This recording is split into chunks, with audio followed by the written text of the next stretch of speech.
warahmatullahi wabarakatuh. Salam sejahtera, salam perjuangan, salam perubahan, salam pengorbanan. Pertama sekali saya nak ucapkan terima kasih kepada semua rakan-rakan yang hadir, yang jauh, yang dekat, yang berada di dalam pagar pun kita alu-alukan untuk dengar.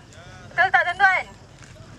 Yang berada di dalam pagar pun kita alu-alukan untuk dengar, betul-betul tak? Betul! Jadi saya ucapkan terima kasih untuk solidariti ini yang tak pernah henti-henti daripada semalam.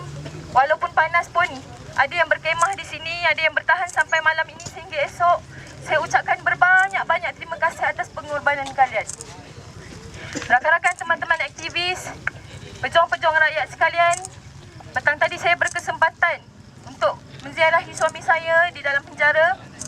Kira-kira jam 3 petang, saya berada di dalam bersama ayah, bersama kakak dan bersama abang ipar. Kami berada di dalam untuk melawat beliau. Dan selepas beberapa prosedur yang kami lalui, kami diberi bilik bernombor 16 untuk kami melawat beliau, untuk kami ziarah beliau. Dan saya berjalan ke bilik bernombor 16. Saya terhenti di situ dan saya melihat seorang tokoh pejuang, seorang sosok, seorang yang saya amat kenal, yang sangat rapat, dan saya rasa tiadalah orang yang lebih rapat daripada saya. Dengan beliau, dengan Safwan Anang, saya nampak sosok ini begitu tenang walaupun beliau terkurung dalam penjara dalam jeriji besi. Tuan-tuan, puan-puan yang hadir pada malam ini, beliau memakai baju banduan berwarna ungu bernombor 31302770. Kepala beliau dibotakkan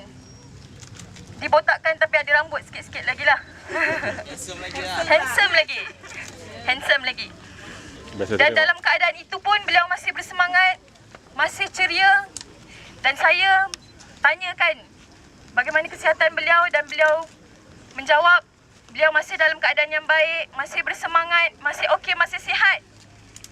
Dan beliau tanyakan kesihatan saya dan kandungan. Saya terasa sebab, tapi saya tahan tangisan saya agar beliau melihat saya dalam keadaan yang bersemangat juga.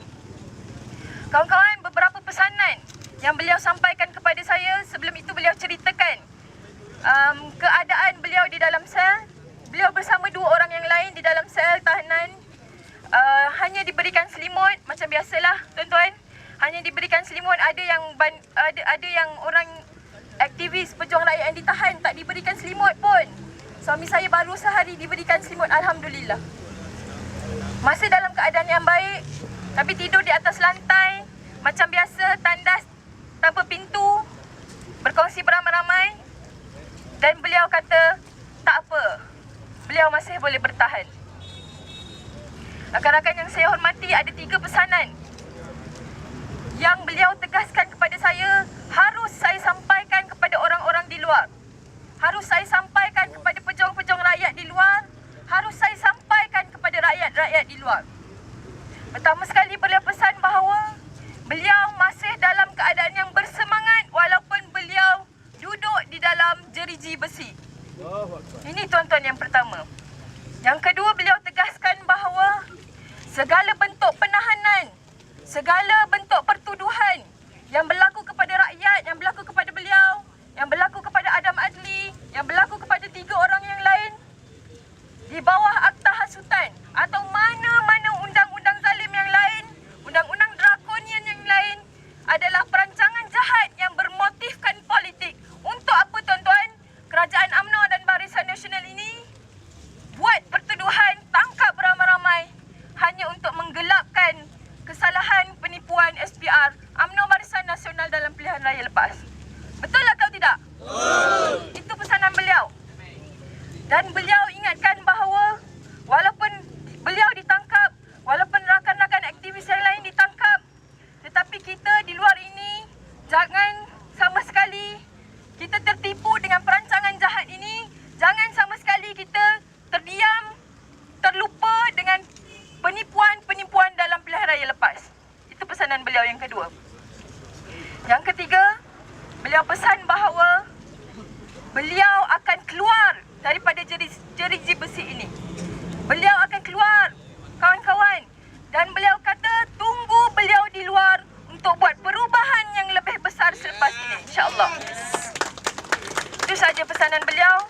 Dan seperti yang diumumkan oleh Hasan sebentar tadi, kita akan jamin Safwan Anang pada esok hari dengan duit jaminan RM5,000. Dan saya rasa sebenarnya duit bukanlah satu masalah bagi kita. Kalau kita nak berikan alasan beliau di dalam disebabkan kita tak ada duit, ini bukan alasan, tuan-tuan.